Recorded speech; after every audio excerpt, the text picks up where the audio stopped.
नमस्कार दोस्तों। आज हम सुनेंगे पापमोचनी एकादशी व्रत कथा।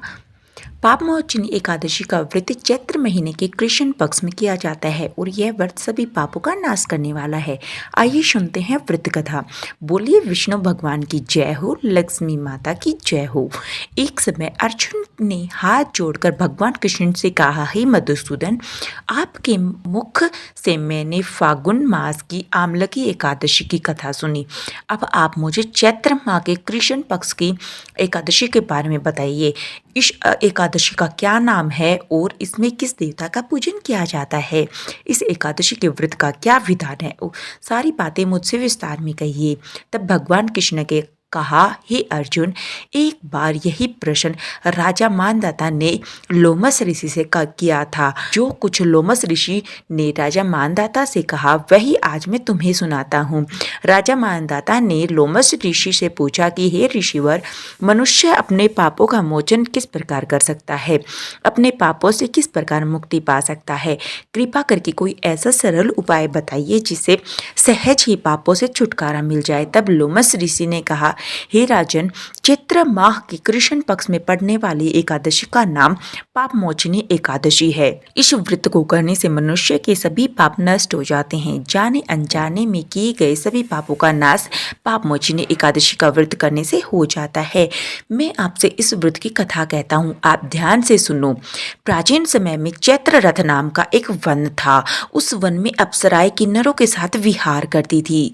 वहां पर सदैव वसंत का मौसम रहता था, अर्थात उस समय पर सदैव नाना प्रकार के पुष्प खिले रहते थे। वहां सभी गंधर्व कन्याएं विहार करती थी तो कभी स्वयं देवेंद्र अन्य देवताओं के साथ क्रीड़ा किया करते थे।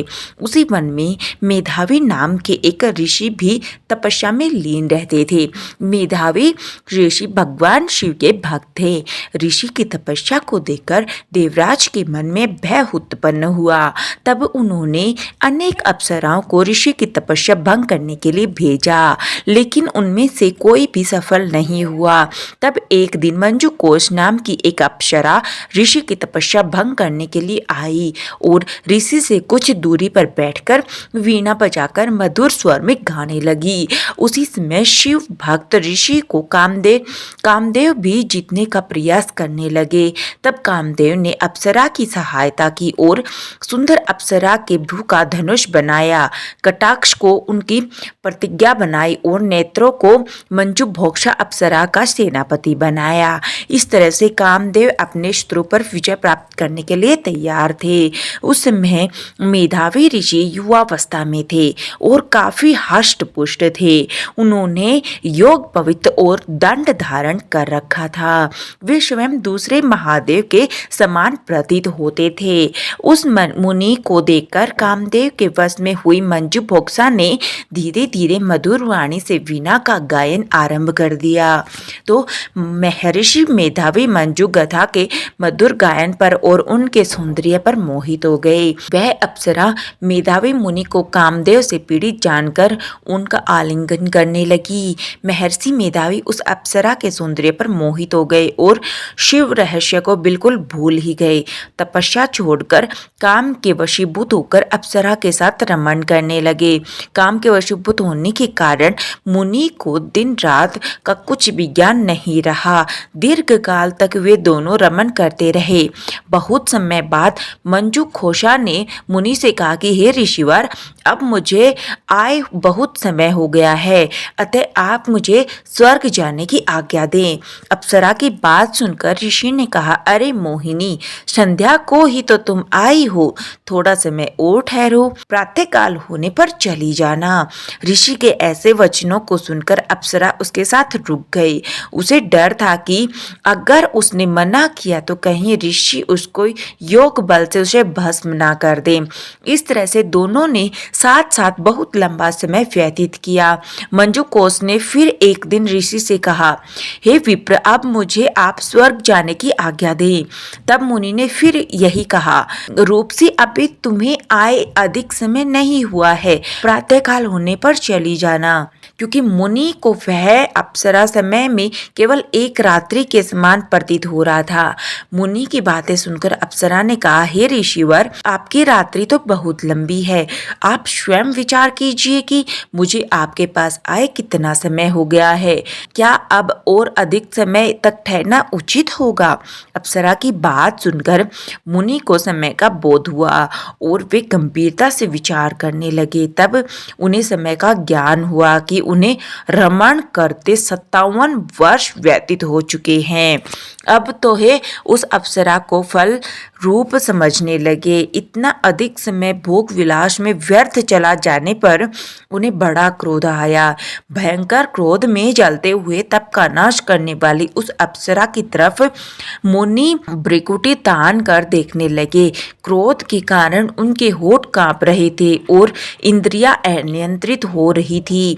क्रोध से कांपते हुए मुनि ने अप्सरा से कहा कि मेरे तप को नष्ट करने वाली दुष्टा, तुम महापापिनी है और पिशाचिनी है, दुराचार है, तुझ पर धिक्कार है, तूने पिशाच जैसा काम किया है। जा, मेरे श्राप से तू पिशाचिनी हो। जा। मुनि ने श्राप से वह तुरंत ही पिशाचिनी बन जाती है। यह देखकर वह बहुत दुखी हुई और कहने लगी, हे ऋषिवर, आप आज मुझ पर क्रोध त्याग कर प्रसन्न हो जाइए और कृपा कर बताइए कि श्राप का निवारण कैसे होगा। विद्वान कहते हैं कि साधुओं की संगत तो उत्तम फल देने वाली होती है। आपके साथ तो मेरे बहुत ही वर्ष व्यतीत हुए, अतः आप मुझ पर प्रसन्न होइए, अन्यथा लोग कहेंगे कि एक पुण्यात्मा के साथ रहने पर भी मंजू कोस को पिशाच नहीं बनना पड़ा। मंजू कोस की बातें सुनकर मुनि अपने क्रोध पर बहुत गलानी हुए और साथ ही साथ अपनी अपकीर्ति का भय भी करते हुए बोले, अतः पिशाचनी बनी मंजू को शशि मुनि ने कहा, तूने मेरा बड़ा उपकार किया है, फिर भी मैं तुझे इस शाप से मुक्ति का उपाय बताता हूँ। चैत्र महीने के कृष्ण पक्ष में जो एकादशी आती है उसका नाम पाप मोचिनी एकादशी है। तो उस एकादशी का उपवास करो। उस एकादशी का उपवास करने से तुम्हारी पिशाचनी की देह से मुक्ति मिल जाएगी। और ऐसा कहकर मुनि अपने व्रत का सब विधान समझा दिया। उसके बाद अपने पापों का प्रायश्चित करने के लिए वे अपने पिता च्यवन ऋषि के पास गए। च्यवन ऋषि ने अपने पुत्र को देखा तो कहने लगे, हे पुत्र, तुमने ऐसा क्या किया कि जो तुम्हारा सभी तप नष्ट हो गया, तुम्हारा तेज भी मलिन हो गया।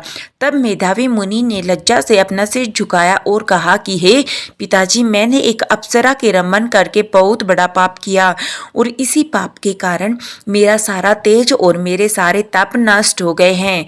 कृपा करके आप मुझे इस पाप को छोड़ने का कोई उपाय बताइए। तब ऋषि ने कहा कि पुत्र, तुम चैत्र महीने के कृष्ण पक्ष की पाप मोचिनी एकादशी का व्रत से और भक्ति से उपवास करो। ऐसा करने से तुम्हारे सभी पाप नष्ट हो जाएंगे। अपने पिता के वचनों को सुनकर मेधावी मुनि ने पाप मोचिनी एकादशी विधि का पूर्वक व्रत किया और उस व्रत के प्रभाव से उसके सभी पाप नष्ट हो गए। मंजू बोसा अप्सरा भी पाप मोचिनी एकादशी का व्रत उपवास करके पिशाचनी देह से छूट गई और उसने पुनः अपना सुंदर रूप धारण किया और वह स्वर्ग को चली गई। लोमस ऋषि कहते हैं कि हे राजन, इस पाप मोचिनी एकादशी के प्रभाव से सभी पाप नष्ट हो जाते हैं। इस एकादशी की कथा पढ़ने से या सुनने से 1000 गायदान जैसा फल प्राप्त होता है। इस उपवास को करने से ब्रह्म हत्या, स्वर्ण की चोरी, मद्यपान, अगम्य गमन करना जैसे भयंकर पाप भी नष्ट हो जाते हैं और अंत में स्वर्ग की प्राप्ति होती है। तो यह थी पाप मोचिनी व्रत की कथा। आपको वीडियो अच्छी लगे तो लाइक कीजिएगा, चैनल को सब्सक्राइब कीजिएगा।